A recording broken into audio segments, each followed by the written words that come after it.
नमस्कार, स्वागत है आपका एक बार फिर से आपके अपने खास कार्यक्रम विजन यूपी में। आज हम पहुंच गए हैं कानपुर की सीसामऊ विधानसभा और आज हमारे साथ जो मेहमान हैं मैं आपको उनके विषय में बता दूं कि आप कांग्रेस प्रत्याशी हैं हाजी सुहेल अहमद जी। हाजी साहब, बहुत बहुत स्वागत है आपका हमारे खास कार्यक्रम विजन यूपी में। और पहला सवाल आपसे, इस बार चुनाव में क्या विज़न है आपका और कैसी तैयारियाँ चल रही हैं? सबसे पहले तो मैं आपको बधाई देना चाहूँगा कि आपने जो है कानपुर में आकर जो है अपने विज़न को लेकर जो है लोगों के बीच जो है आए हैं। हम लोग जो है जिस चीज़ को सबसे पहले फोकस कर रहे हैं, कांग्रेस पार्टी का एजेंडा हो, साथ में वो एजेंडा हम लोगों का है कि हम लोग इस क्षेत्र में शिक्षा और स्वास्थ्य को ही पहले जो है टारगेट कर रहे हैं। सर्वप्रथम जो है जो हमारा एजेंडा है वो शिक्षा और स्वास्थ्य को लेकर है। दूसरी बात ये है कि जो मेन प्रमुख समस्याएं हैं वो यहाँ पर है कि जल जो है या तो पानी स्वच्छ उपलब्ध नहीं है और अगर है भी तो फिर वो बदतर हालत में है कि बिल्कुल जो है आदमी को दूर दूर से भर के लाना पड़ रहा है। जो पाइपलाइन का जो है जो रोड मैप होना चाहिए, जिस तरह से पाइपलाइनें होनी चाहिए बस्तियों में, वो कहीं नहीं है। तीसरी चीज़ जो उसमें प्रमुख रूप से है कि वो ये है कि सीवरेज सिस्टम या तो सीवर है ही नहीं और जहाँ है तो ध्वस्त पड़ा हुआ है। जो उसमें और एक अहम चीज़ ये है कि जो मलिन बस्तियाँ हैं, चूँकि सीसामऊ विधानसभा में बहुत से एरिए जो है जैसे द्वारकापुरी हो जाए या जो है ये उखड़ी रेलवे लाइन हो जाए या प्रतित्व जो है रेलवे लाइन हो जाए या चूना भटिया जैसे इलाके हो गए, इनमें तमाम लोगों को आज तक मालिकाना हक नहीं मिला। कुछ लोगों को नाम मात्र मिला है और अभी भी काफ़ी लोग जो है परेशान घूम रहे हैं। तो सर्वप्रथम जब जो है सरकार का जो है एजेंडा है और ये सदन में पास हो चुका है, कानून बन चुका है, तो इनको एजेंडा आज तक जो है इनको मालिकाना हक क्यों नहीं मिला, ये प्रमुख समस्या है। आपने बताई समस्याएं। हमने भी एक सर्वे किया आपके क्षेत्र में, तो जो हमको मुख्यतः दिखाई दिया, एक तो यहाँ पर स्वच्छता के नाम पे कुछ नहीं है, गंदगी बहुत है। खास तौर से अगर मलिन बस्तियों की हम बात करें तो मुझे लगता है शायद वहाँ कूड़ा उठने का भी प्रक्रिया लगातार नहीं रहती है। एक ये बहुत बड़ी समस्या। दूसरा, सीसामऊ का नाला बहुत फेमस है, क्या कहेंगे आप? देखिए, सीसामऊ नाले की आपने असलियत जो है अपने आप स्वयं आँखों देख ली है। भारतीय जनता पार्टी तो ये कहती घूम रही कि हमने सीसामऊ नाले को टैप कर दिया है, गंगा में पानी नहीं जा रहा है, लेकिन दरअसल हकीकत कुछ और है। ये लंबा विषय है, इस पे खाली अगर इसी विषय पे किसी दिन आप बुलाइएगा तो मैं आपके बीच आऊँगा, क्योंकि मैं नगर निगम में पार्षद भी हूँ और मैंने इस मुद्दे को काफ़ी प्रमुखता से उठाया है। टैपिंग तो करा, लेकिन टैपिंग करने के साथ साथ जो सबसे बड़ी नुकसान करी कि पूरे शहर को सीसामऊ नाले में तब्दील कर दिया इन्होंने। आज उस चीज़ों को जो है जो लेना चाहिए था, जिस तरह से होना चाहिए था, क्योंकि हम लोग जहाँ से भी लाइन ले जा रहे हैं पूरा शहर में सीसामऊ नाले का जो डिज़ाइन है वो डाउन स्ट्रीम, अप स्ट्रीम से डाउन स्ट्रीम की तरफ है। अब इन्होंने डाउन स्ट्रीम से अप स्ट्रीम की तरफ पानी फेंकना शुरू किया है, जिसका नतीजा ये हो रहा है कि ना तो गंगा साफ हो पा रही है और ना ही शहर। मतलब कुल मिलाकर के केवल वादे हुए रहे हैं, बाकी काम उसमें साफ तौर पे नहीं कहा जा सकता कि साफ नहीं दिखाई दे। वो तो लूट की महायोजना है, वो नमामि गंगे योजना लूट की महायोजना है। और अगर वो ये कहते हैं तो मैं आपको उनको ले चल के दिखाता हूँ। जाजमऊ एसटीपी के बगल में एक तालाब खोद दिया गया है, दिन भर पानी उसमें स्टोर किया जाता है, रात में बोरी हटा के वही पानी जो है सीधे जो है गंगा में फेंक दिया जाता है। तो ये किसको धोखा दे रहे हो, खुद को, माँ गंगा को, या आम जनता को? सुहेल जी, लगभग 2 महीने पहले आप समाजवादी पार्टी में थे और आपकी जो पहचान है वो एक समाजवादी पार्टी के नेता के रूप में भी जानी चुकी है। आप पार्षद भी काफ़ी लंबे अरसे से हैं और शायद पार्षद दल में नेता भी आप रहे हैं। तो सीसामऊ विधानसभा चुनाव में ये जो आपका पार्टी का जो बदला, इसका चुनाव में कोई फ़र्क तो आपको नहीं दिखाई देता?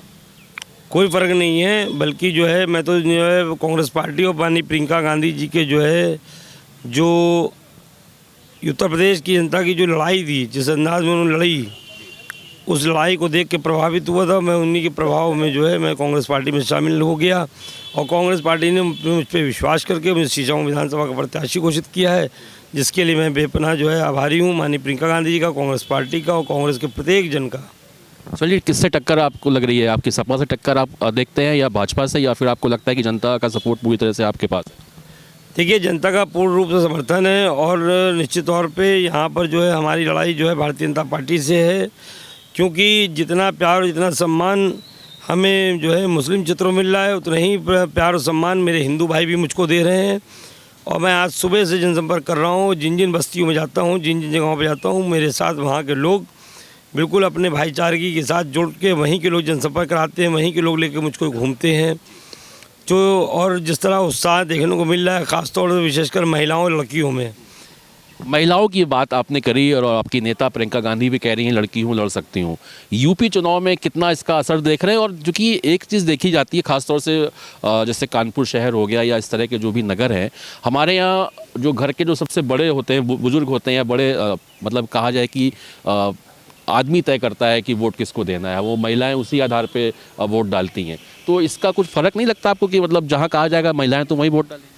कोई फ़र्क नहीं है। मैं आपको एक अभी मैं बताऊं कि एक मीटिंग हो रही थी, मेरे मन से एक नारा लगाया गया लड़की हूँ।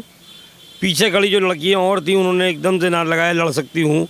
राजनीतिक से परे एक बात मैं आपसे जानना चाह रहा हूँ, चूँकि यूपी के बाहर भी इसकी बहुत चर्चा रहती है कि अगर यूपी का चुनाव हो और जाति धर्म हिंदू मुस्लिम ये बीच में ना आए तो लोगों को लगता है चुनाव अधूरा है। इस बार का चुनाव आप कैसे देख रहे हैं कि ये रोजगार को लेकर के है, विकास को लेकर के है, या फिर जाति धर्म में इस बार भी चुनाव कहीं ना कहीं लिप्त होता दिखाई दे रहा है? देखिए, इस बार का चुनाव महंगाई, रोज़गार और विकास के नाम पर हो रहा है।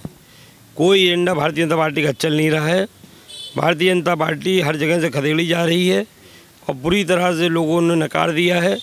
निश्चित तौर पे यहाँ पर जो है जो हालात है वो भारतीय जनता पार्टी के लिए बिल्कुल जो है उस तरह से हो गए कि जैसे कि लोगों ने, क्योंकि इन्होंने आवाम को इतना परेशान कर दिया है। आज लोग जो है मिसगाइड किया है, आपके कहने क्या था? मिसगाइड भी किया, परेशान है, महंगाई की मार से परेशान है, कोरोना से परेशान हो गया। आपने देखा कि क्या हश्र हुआ कोरोना में, गंगा लाशों से पड़ गई, शमशान घाट और कब्रिस्तान पूरे भर गए। इससे ज़्यादा दुर्भाग्यपूर्ण कुछ नहीं हो सकता। और उसके बाद सरकार हाथ पे हाथ धरे बैठी रही और उसने सिर्फ जो है झूठे वादों के अलावा कुछ नहीं किया। सुहेल जी, आखिरी सवाल हमारे दर्शकों के लिए और ख़ासतौर से आपकी क्षेत्रीय जनता के लिए कि आखिर सुहेल अहमद जी को आपकी क्षेत्र की जनता क्यों चुने, और दूसरा कि अगर आप जीतते हैं, विधायक बनते हैं, तो आपकी प्राथमिकताएँ क्या होने वाली? मेरे क्षेत्र की जनता मेरे साथ खड़ी है और मेरे साथ चल रही है। और आपको ये लगेगा कि आप जो है, क्योंकि हम लोगों ने जब पार्षद रहते भी काफ़ी काम कराए और हम लोगों ने इसी बात का वादा किया है कि चुनाव जीतने के बाद सर्वप्रथम मेरे एजेंडे में जो चीज़ें शामिल हैं वो ये हैं कि शिक्षा और स्वास्थ्य कि कम से कम प्रत्येक वार्ड में एक जो है कॉन्वेंट की तर्ज पे एक जो है प्राइमरी स्कूल होना चाहिए और प्राइमरी हेल्थ सेंटर ये मस्ट है जो होना चाहिए, जो दुर्भाग्यवश नहीं है। और क्यों नहीं है इसकी जवाबदेही तो आप हम जो है जो दूसरे लोग हैं प्रत्याशी उनसे पूछेगा कि जो मौजूदा 15 वर्ष से जो है यहाँ राज कर रहे थे। अब की बार हम लोग जो है जनता के बीच कह के गए हैं कि आप 5 साल के लिए अपना नौकर चुनो अपना वोट देके, और उम्मीद पे भी हम लोग खरे उतरेंगे क्योंकि हम लोगों ने काम करके दिखाया है और हम लोग उसी काम के विज़न को लेकर आए हैं जनता के बीच। और उम्मीद रखते हैं कि जनता हमको निराश नहीं करेगी और जिस तरह का सहयोग मिल रहा है हम चुनाव ही जीत रहे हैं। ये बात आप आम जनता के बीच जब जाएंगे और आम जनता से बात करेंगे तो आपको लगेगा कि लोग विकास के नाम पर वोट देने जा रहे हैं।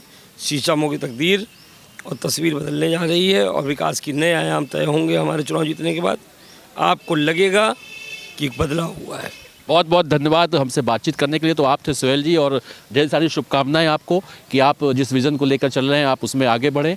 और रही बात आजकल की वर्तमान राजनीति की, तो मैं 2 पंक्तियां कह करके इस प्रोग्राम को अंत करूंगा कि नफ़रत भरी जो राजनीति है उससे थोड़ा सा कहीं ना कहीं मुझे लगता है कि आम जनता को भी जागरूक होने की ज़रूरत है। क्योंकि अगर रही बात हमारे देश की, तो चैनो अमन का देश है मेरा, चैनो अमन का देश है मेरा, यहाँ नफ़रत की राजनीति रहने दो, लाल हरे में मत बांटो, इसे शान तिरंगा रहने दो। फिर मुलाकात होगी, तब तक के लिए नमस्कार।